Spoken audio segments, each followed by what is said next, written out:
In today's world, threats are moving faster than ever. Technology is evolving, AI is reshaping industries, and leaders like you and I, we are being asked to make high stakes decisions in environments that are filled with uncertainty and pressure and constant change. But we know that strong leadership is not just about responding to threats, it's about building resilient teams, creating trust, and communicating clearly. Come on. Let's go ahead and get this conversation started.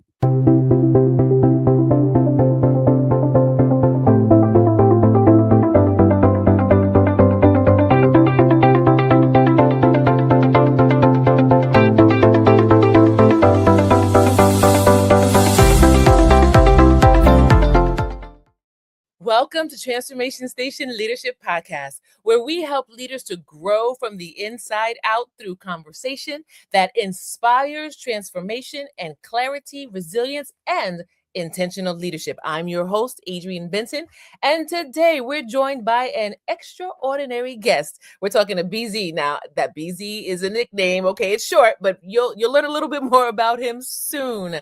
We're talking about leading at the speed of threat. If you have enjoyed previous episodes, I know that you're going to enjoy today's episode. And as a matter of fact, before I introduce you to our outstanding guest, I want to do a few things. Number one, it is time for us to celebrate. What are we celebrating? I can't wait to share with you. We're celebrating the fact that because of you being such an amazing community, guess what? We just hit 6,000 downloads. Yes. Give yourselves a round of applause. I want to thank you so much for continuing to engage with Transformation Station Leadership Podcast. But guess what? We're not done. We are in season 4 right now. So, what this means is if you have missed even one episode of season 1 or season 2, or season 3, I need you to go back. I need you to go back and watch the replays and then do not keep this goodness to yourself. No, it is time for you to share Transformation Station Leadership Podcast with at least 2 other leaders in your network and then invite them to share Transformation Station with others as well. I also want to remind you that we are a community of learners. And so on June 21st, Lead Her Shift Community is having our next webinar. We have Dr. Melanie Gray, who is a confidence coach. She is going to join us on June 21st. You can register now for the podcast. All you have to do is go to mobilizingwithimpact.com. That's right, mobilizingwithimpact.com and register today. And again, don't come by yourself, but please be sure to bring other leaders with you. And, we truly believe that when we pray together, we see miracles happen together. So this Sunday, June 7th, we are meeting for the next monthly mobilizing prayer circle. This is a time where we come together and as a community, we share prayer requests, we share testimonies, we look at a short devotional, and then we pray and we go. About 30 minutes at length, but I'm telling you, the previous mobilizing prayer circles, we do it once a month, have been extremely powerful. Leaders, don't walk this journey by yourself. Come with us this Sunday. You see the times there on the screen. Again, if you go to mobilizingwithimpact.com, you will be able to get the Zoom link so that you can join us on Sunday, June 7th, so that we can pray together and continue to grow together. Well, listen, it is time for me to share with you about our amazing, extraordinary, fantastic guest today. We're talking about Bob. Bob Fabien BZ Zinga is the former Chief Information Security Officer at Santa Clara University and an information warfare commander in the U.S. Navy Reserve, who is currently serving as the commanding officer, CEO equivalent, of a 72-member unit supporting the dual-hatted commander of Naval Network Warfare Command and Commander Task Force, CTF 1010. Now, listen, he has more than 28 years of certified information technology experience with expertise in leadership, secure enterprise, and information technology business operations. It is my honor to welcome to Transformation Station Leadership Podcast, Commander Zinga BZ. Welcome to Transformation Station. Thank you so much, Commander Benton. It's really a great privilege and honor to be here. Thank you. Absolutely. Well, listen, I'm thrilled to have you. Several months ago, for those who are listening and watching, I had the honor of being a guest, and BZ will tell us a little bit more about his podcast a little bit later on. But I had an opportunity to be a guest, and so again, it is my honor to host you here Thank you. today. So I want to start off. As I was preparing for our conversation today, I was thinking about the fact that this is a conversation that really is important, irregardless of what category of leadership, area of leadership, what corporation or organization. We're talking about resilience. We're talking about constant. We're talking about how to move forward with the mission or industry, Yes. no matter what. Now, you have led both military and corporate cybersecurity teams in high pressure environments. Many of our Mhm. leaders today are in high pressure environments. So I want to start off with this question. What leadership principles do you find have remained constant regardless of the mission or regardless of the industry?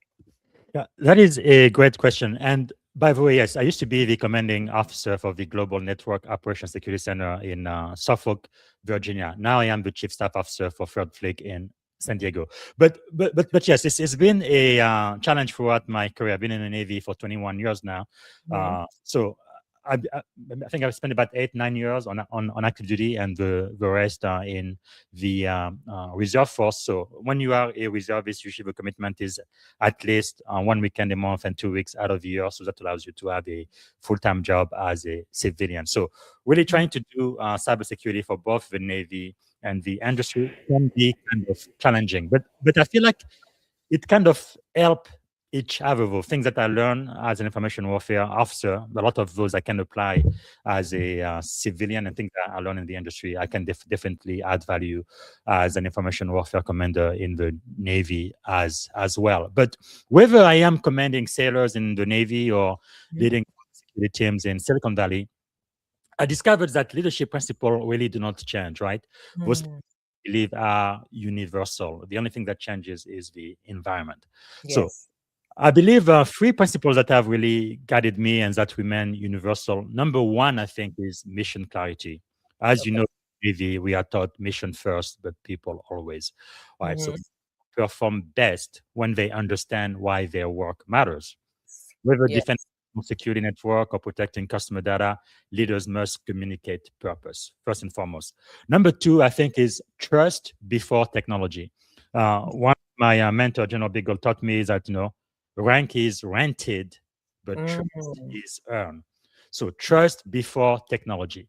Technology can accelerate performance, but trust is what enables that performance. While teams Mhm. move faster when trust is high and slower when trust is low. And it's something you definitely need to earn from your teammates. So, and then Mhm. the last one would be, I mentioned earlier, people first, mission always, mission first, people always. But the Yes. thing is, you have to take care of the mission, because that is why you exist. But you always have to take care of the people. The mission does matter, but the mission is accomplished through the people, right? When I became a commanding officer, as you know, it's a really great privilege, the highest privilege of my career, because less than 2% of us end up becoming commanding officers. So I reached out to all of my mentors, and one of them told me, if you just take care of your people will in turn take care of the mission, right? Mhm. So investing in people is not separate from mission success. It is mission success.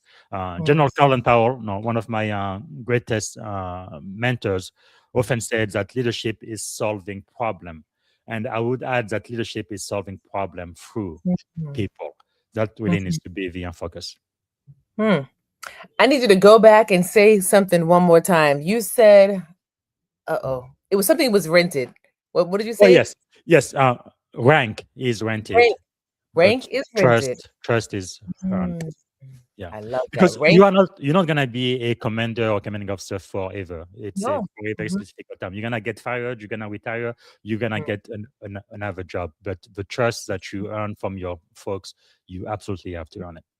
I love that. Transformation Station leaders, listen. You're listening, you're watching. I need you to right now to go ahead and stop and reflect on what has already been shared with us. What is resonating with you? I'm inviting you to go ahead and put it in the comment sections. BZ, we are live today. We will definitely Yes. respond back. We want to hear from you. And if you have any questions, if there's anything that resonates with you, please definitely put it in the chat, share it with us. I'm already walking away with rank is rented. Listen, I love it. I'm going to be sharing that with my team as well. And we want to share. Actually, oh, sorry, comment if I may, really quick, since we're talking Yes, about please. servant leadership, I love this book, Gates of Fire by Stephen Pressfield. In this book, I think he gives the best definition of servant leadership I have ever read anywhere. It's just Mhm. a couple of sentences, if I can read this really Please. quick. It Mhm. says, I will tell His Majesty what a king is. A Mm, king does not abide within his tent while his men bleed and die upon the field. A mm, king does not dine while his men go hungry, nor sleep when they stand at watch upon the wall. A king mm, does not command his men's loyalty through fear, nor purchase it with gold. He earns their love by the sweat of his own back and the pains he endures for their sake. That is how you mm, earn trust. He says, that which comprises the harshest burden. A mm, king lives first and sets down last. A mm, king does not require service of those he leads, but provides it to them. He serves them, not they him. And I mm, believe Jesus is definitely the ultimate servant leader in the Bible. But really, that's what servant leadership is all about. It's not you being the boss, but it's mm. you actually serving the people who you have a great privilege being over. I love this. I love this already. You are giving us a master class right here. This is fantastic. So let me ask you this question, right? Cybersecurity is often viewed as highly technical, but leadership is deeply human. So Mhm. how does emotional intelligence and communication impact effective cyber or just impact effective leadership? Yeah, I think that is key. As we said in the introduction, I live in Silicon Valley, and I think our IQ is off the chart here. We really have a lot of very smart people. However, when it comes to emotional intelligence, I think we have so much to make up for. So I Mm, think cybersecurity is fundamentally a human profession disguised as a technical profession. Let me explain.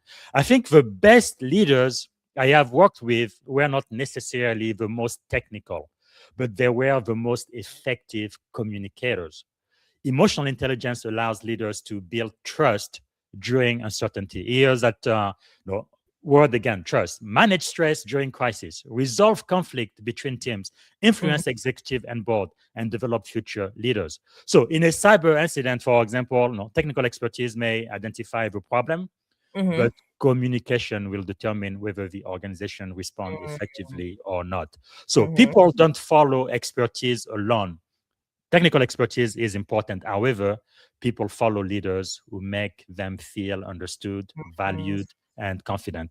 I believe it was Oprah I heard say, and I think she learned it from her mentor, Maya Angelou. People mhm. will forget everything you tell them, but they will never, ever forget the way you make them feel. Yes. That's Yeah. emotional intelligence. That's leadership. As Dr. John C. Maxwell, my primary mentor, has taught me, people Mm. don't care how much you know until they That's know how know much you care. how much you care. Woo, I love that. And a best practice that I was thinking about as you were talking says practice translating technical information into language that builds Mhm. understanding and action Yes. instead of fear. And Yes. leaders, we invite you to take this to a practical level and Mm. think about how your leadership influence can increase when communication creates confidence and connection between you and your team, and you Yes. foster a culture where you invite the team to have confidence and connection in communication with one another. So let Amen. me ask you this question, right? You've worked at the intersection of AI and cybersecurity and governance and enterprise operations. Okay. So what do leaders need to understand right now as it pertains to the opportunities and the risks that emerge from AI? Yeah, it looks like we've been talking about AI nonstop since what 2023 or so when it came Yes. around. Pretty much Mm, every security conference I go to, I speak to about 12 to 15 conference every year. AI has been the number one, number two, and number three topic. subject. Well, AI represent one of the greatest opportunities, but also one of the greatest risks, I believe, leaders will encounter in their career. I think, I used to say we are living in the information age, but really we are living in the age of artificial intelligence. So the opportunity is quite enormous, right? Faster decision making, increased productivity, better threat detection, enhanced customer experiences, and greater operational efficiency. However, AI also introduces new risk. As a matter of fact, in about a couple of weeks, I'm going to be leading a 1 hour seminar with EC Council on managing AI risk, which is open to anyone. You can find that on my LinkedIn page. But some of the new risks introduced by AI include data leakage, model Mm-hmm. manipulation, deepfake, and misinformation, especially on the deepfake. 3, 4 years ago, you could see a deepfake with an image or a video. You could tell this is AI, it's not real. No. Usually people had like 6 fingers, and it was very, very easy to Right. tell. Actually, if you just Google Will Smith and spaghetti, you are going to see the videos we used to create 3, 4 years ago. And you look Mm-hmm. at the one that just created in December 2025, you won't be able Total to tell difference. the difference. It's like it's so Wow. real. So real that even the Meta chief AI architect, who should know better, he looked at the video. I think it was in Minneapolis about ICE. He thought it was a real video, but it was all propaganda. It Mm, was all deepfake, all made by, with AI. So even the expert can get confused unless we use specialized tools to be able to know. You and I being in the military, we know that part of military operation this day, we always use propaganda or military deception and things. But really, using social media and AI, you can make the enemy believe all kinds of things that are absolutely not true, but it's going mm, to appear real to the enemy and to the masses. No, talking about bias, ethical concern, and autonomous decision making without oversight. mm. So I think the biggest mistake organization can make is really treating AI as purely a technology initiative. I believe that AI is actually a leadership challenge. Mm. Leaders must establish governance, Mhm, accountability, transparency, and mhm, human oversight, especially in the military. Right? mm. We do not want AI to be making the decision and then pushing Not the at button all. to execution, and maybe by mistake, killing 200 girls in Iran. We do not want that. Right? We Mm, want human oversight. We want to know exactly what is going to happen, and make sure there are no mistakes. So before AI scales across the organization, we definitely absolutely need, and I insist, to have human oversight. With agentic AI today, some companies really want AI to not only uh, do the pre-planning and the analysis, but also mercy. execute upon the analysis. That's why it was just last year, right? Google and AI, Meta, Facebook, they both got rid of a lot of their developer because they felt like AI could develop codes for them. Big mistake. Now they're trying to hire all of those people back because, especially for Google, the AI they use accidentally deleted an entire hard drive with their code in it. Now the AI Yes. came back and says, "I am sorry," but that didn't bring back the code, The right? what they lost, right, So if, right. if there was a human oversight, then a human being could have prevented that. So I guess my philosophy really is simple: move fast with AI, and I think you kind of have to. You cannot keep your head in the sand and pretend AI isn't here, Right, but right. govern faster. Human judgment must remain in the loop. Yeah, so if I hear you correctly, I think what I'm picking up from this is that as leaders, we cannot afford to be passive observers, right? Hmm. We have to become informed decision makers who understand risk management, strategic implementation, governance, that ask questions, that don't just say, "Hey, put this thing in and then let it just run with it," right? Yes. They're saying that one of the challenges that and it's not really with AI, it's how people are using it in terms of Hmm. they're leaning on it so much that they're allowing AI to change the culture, Hmm. to tell them what needs to be done and how to do it and what they should be thinking. And Yes. instead of questioning AI or using it as like an amplifier, they make it Hmm. become the foundation. And that is a, Yes. a huge, huge challenge. And so, leaders, we want to invite you to remember that innovation without accountability creates instability. Yes. You must allow there to be accountability, but it has to remain as you are implementing and using AI to scale things, right? So, Absolutely. yes, Human need to lead and AI needs to assist. That's the only way this can work. Yes. absolutely. So then let's, we're going back to the human part of it, of this, right? So, how do you build resilient teams? How do we build resilient teams that can perform under constant pressure, uncertainty, and evolving threat? Mm. Well, I think that resilience does not happen during a crisis. It is Mm, built before the crisis. Another thing yeah. that Oprah has taught me was, success, she used to say, is when preparation meets opportunity. When the Mm, opportunity is already here, it's too late to prepare. All right. mm, So I kind of focus on 5 areas. Number one, psychological safety. People must feel safe reporting mistakes, risk, and concern. mhm, Number one. Number two, training under stress. No, as you know, in the Navy, in the US military, we kind of train like we fight like we train. And part of the reason why we do that is so that when you are in the real environment, it's really not going to be the first time you are in such environment. You already have muscle memory of mm, what to do under stress. I think that's part of the reason why our military is such a great, powerful force, right? Teams should practice difficult scenario before they face them in real life. Again, that's why in the military we have so many exercises. We go through it over and over again uh, mm, until we pretty much almost become perfect and know exactly what to do and when. And number three would be a mission ownership. Every mm. team member must understand how their work contribute to the success of the entire Yeah. uh, organization. And then I think continuous learning is also key. Cybersecurity changes every day, so Mm, learning cannot be optional. No, I am going to be a student for the rest of my life. That's already uh, yes. said, because even with AI, it keeps changing and evolving. Every 3 to 6 months, it's like you just have to keep up with it. So, Mhm. and then the last one would be leadership visibility. I think people want to know their leaders are present when Yes. conditions become difficult, right? As you Yes. know, in the Navy, we say you do not rise to the occasion, but you always Mhm, fall back to the level of your training. So mhm, the same mhm. principle, I believe, applies in cyber security. Listen, you are just like dropping these gems. You do not rise to the level of your. You do not rise to the level. Say it again.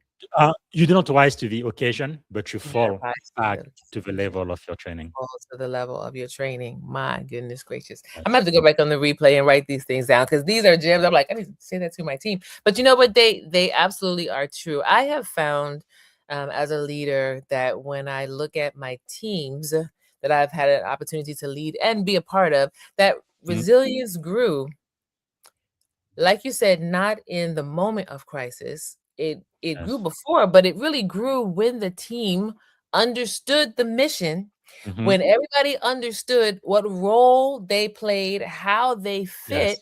and when they believed that leadership genuinely cared about not just Yes. the check in the box, but Hmm. about their development and their well-being. And leaders, this is really Yes. critical. For some of you, it looks like instead of rushing by your people every day, stop and ask them how they're doing.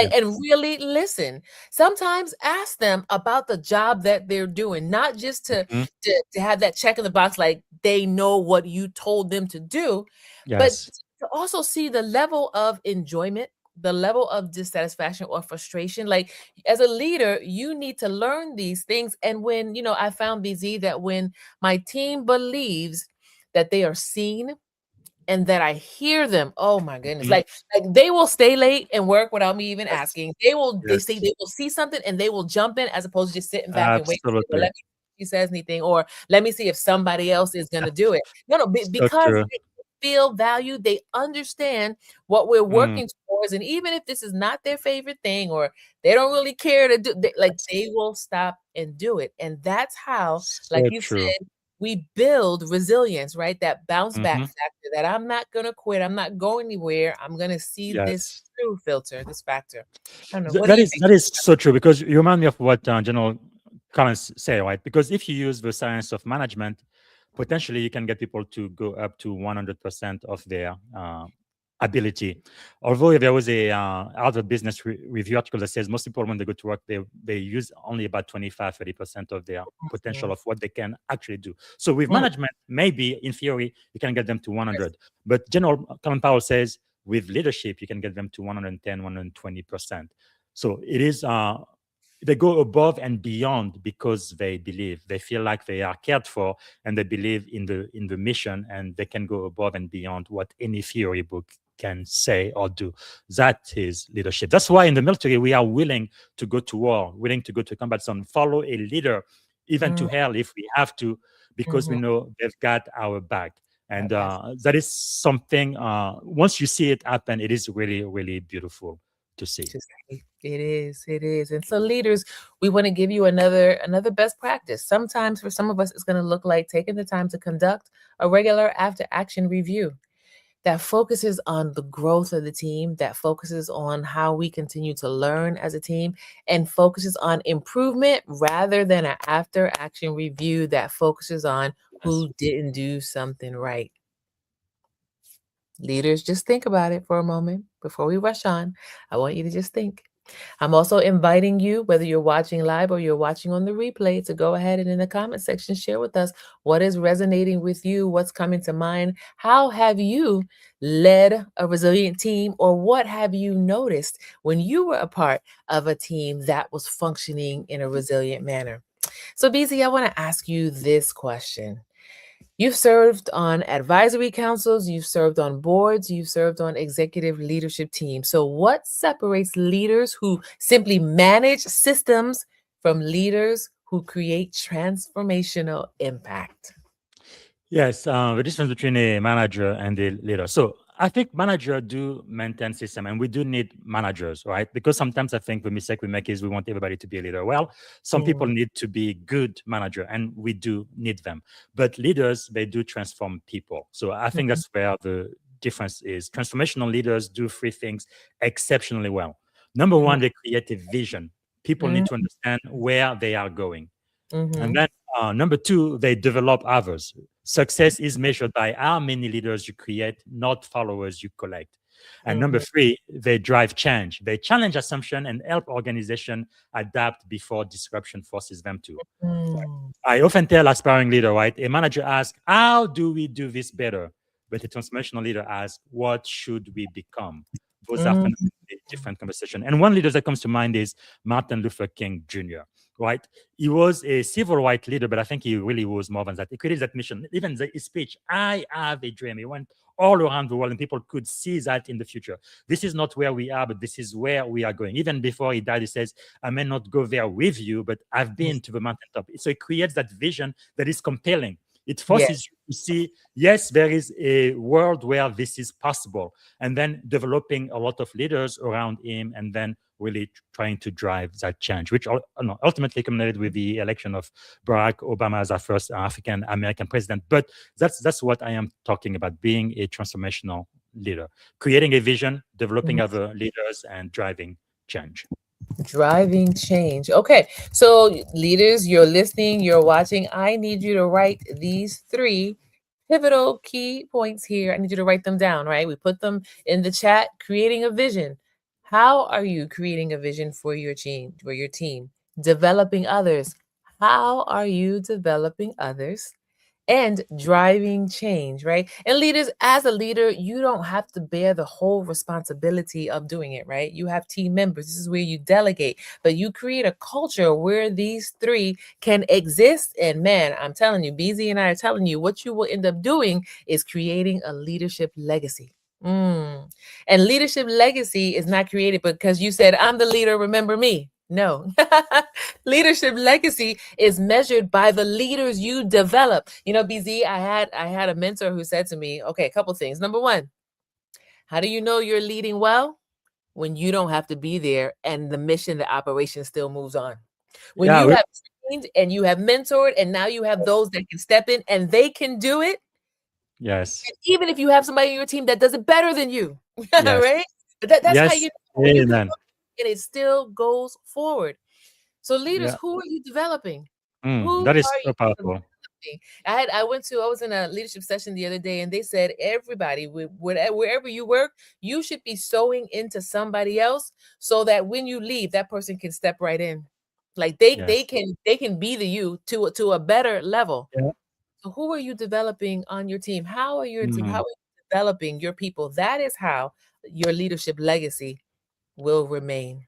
That Mm, is so powerful. I think we are almost out of time, but I must say we must have please. had the same mentors because I was a junior officer when Captain Joel Rothschild told me, yes, you are a leader when you can step away and then you come back. Everything worked exactly the way it was supposed to. Right? The entire enterprise doesn't go down in shambles. That makes you a leader. But also the difference between a leader and an influencer. If you just have a bunch of people following you, well, Mhm. maybe you are an influencer, but if you are a leader, you actually develop other leaders. That's really the legacy of Mm, leadership. mercy. If you are an influencer, you may have people that follow you. Mm. Many times they don't follow you for a long period of time. Yes, Right, right. But people hang around when they feel like they're being transformed, when they're yes. getting something out of it that develops them, that causes them to grow, to shift, to change.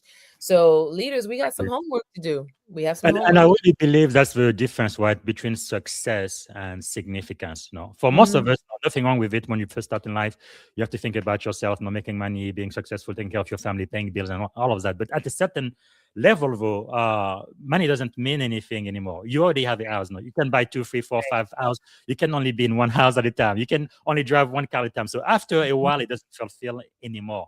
But when you Mhm. go from success to significance, it's no longer about me, myself, and I, but it's about developing the next Mhm. generation. How can you help somebody else reach their dream? Yes. That's really what gives meaning.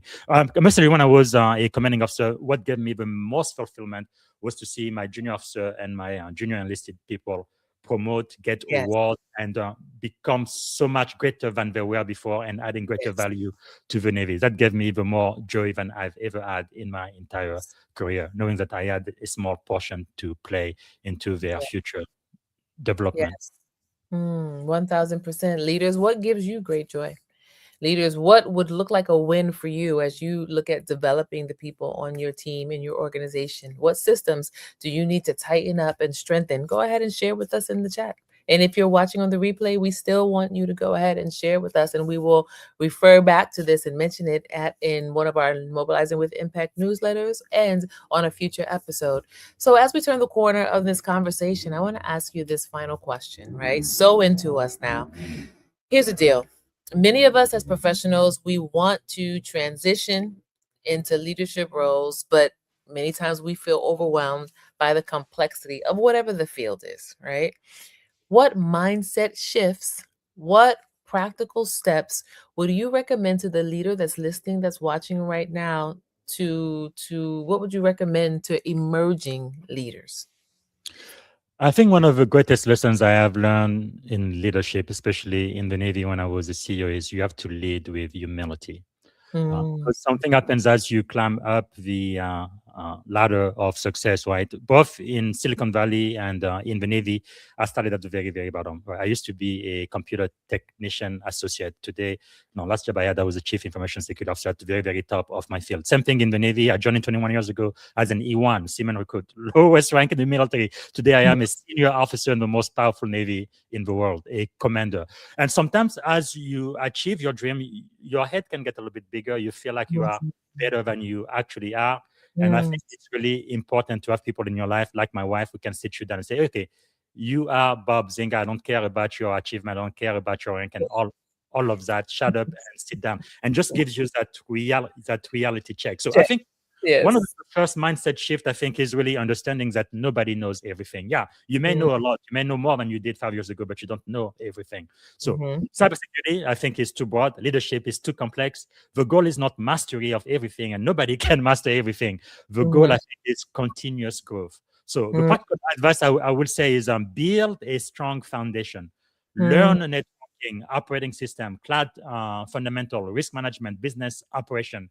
But then you also need to develop communication skills, which we talked about Yes. before.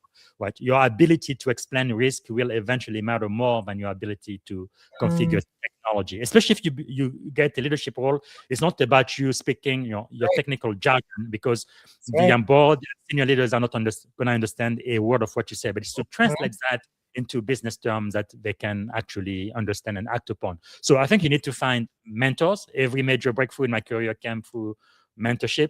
And also, I will end with lead before you have a title. But Mm, having a title doesn't make you a leader. Again, I was an insane. My daddy told me, you are a leader. If nobody else, you lead yourself, that's right? right. That's leadership. Volunteer, coach, mentor, take ownership. Leadership begins before promotion. If I can add one more thing, is to Of just course. stay curious, right? Because it goes with being humble. Because technology will change, human nature does not. So you have to study both. The future belongs to lifelong learners. I think if I had a master, I don't know, power, that's it.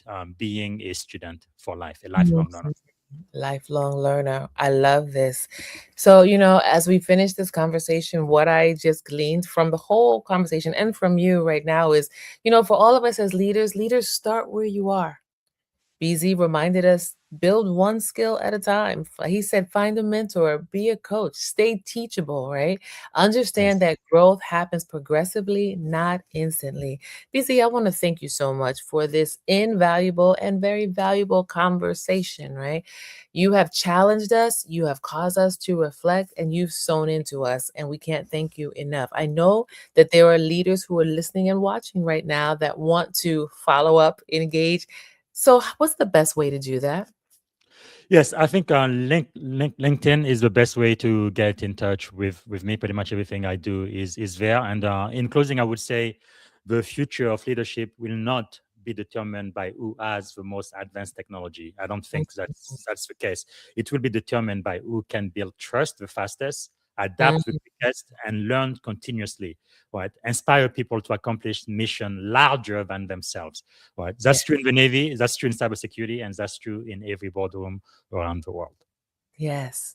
Thank you so much. It has been wonderful to host you here on Transformation Station. We truly appreciate it. And listeners and viewers, you know what we like to do? We always support our guests. So I'm inviting you right now. Click on the link. You saw it on the screen. You also will see all of his links in the description box. I need you to go there and also contact him. Contact him on LinkedIn. Let him know that you saw, that you heard this episode. Share with him what resonated with you and go into all of the posts that you see and put comments there and share with us. And then finally, be sure to share this with somebody else. BC, thank you so much. It's Thank been you. great to have you today. Thank you so Appreciate it. much.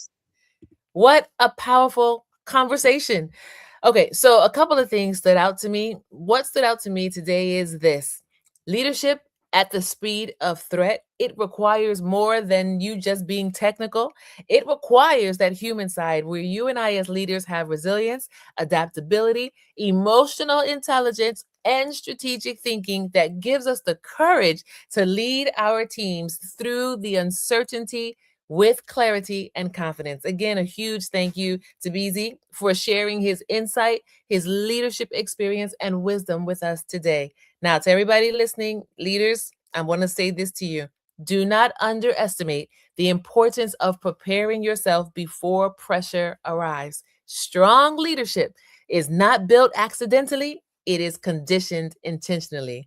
I want to thank you for joining us here on Transformation Station Leadership Podcast. Be sure to subscribe, follow, and share this episode to continue engaging with us. Until next time, lead with purpose, adapt with wisdom, and keep on transforming from the inside out.